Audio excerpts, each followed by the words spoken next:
पंतप्रधान मोदींच्या निवासस्थानी महत्त्वाची बैठक पार पडली। त्यासाठी केंद्रीय गृहमंत्री अमित शहा, संरक्षण मंत्री राजनाथ सिंह आणि राष्ट्रीय सुरक्षा सल्लागार अजित डोवाल बैठकीला उपस्थित होते।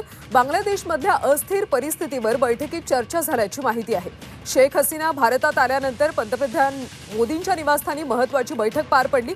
यावेळी केंद्रीय गृहमंत्री अमित शहा, संरक्षण मंत्री राजनाथ सिंह आणि राष्ट्रीय सुरक्षा सल्लागार अजित डोवाल बैठकीला उपस्थित होते। बांगलादेशमधल्या अस्थिर परिस्थितीवर बैठकीत चर्चा झाली।